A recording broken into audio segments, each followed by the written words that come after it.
Welcome to week 1. My name is Dr. Natasha Barrett and I'm the lead educator for Heart Health, a beginner's guide to cardiovascular disease.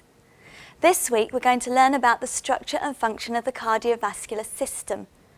We'll introduce the anatomy and physiology of the blood vessels and the heart, so that by the end of the week you should be able to describe the structure of the cardiovascular system, including the circulatory system and the heart, and also describe the function of the system and how the heart works.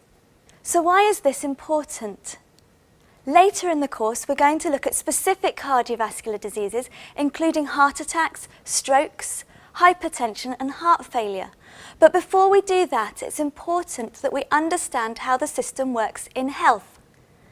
By understanding how the cardiovascular system works in health, we can better understand what can go wrong, why, and how we can try to prevent it. Cardiovascular disease is one of the biggest killers in the UK and worldwide. Most people consider cardiovascular disease to be a condition that affects only men, but actually it affects a similar number of men and women each year. What differs is the age at which it affects men and women and the specific types of cardiovascular disease that affect them. Lots of progress has been made in the understanding, treatment and diagnosis of cardiovascular disease, and this has led to a reduction in the number of cases over the last few decades. Looking at the statistics on cardiovascular disease provided by the British Heart Foundation in their publication Coronary Heart Disease Statistics 2012, we can see that cardiovascular disease causes 1 in 3 deaths.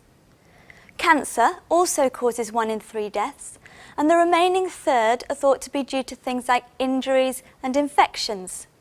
With nearly 180,000 people dying of cardiovascular disease in the UK each year, that's nearly 500 people per day.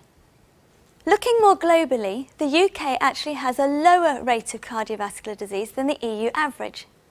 Eastern Europe tends to have slightly higher rates of cardiovascular disease, whilst in Western Europe the UK still has a relatively high level, with only Germany, Ireland, Luxembourg and Sweden having higher rates.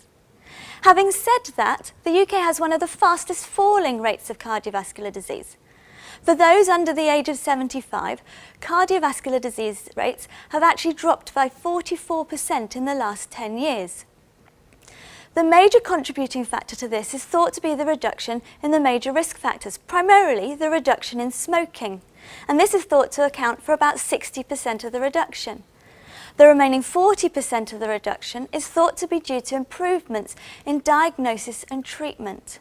And this stems from the important research that clinicians and scientists are carrying out around the world. Now that we know the consequences of cardiovascular disease, we can start by beginning to understand the structure of the cardiovascular system.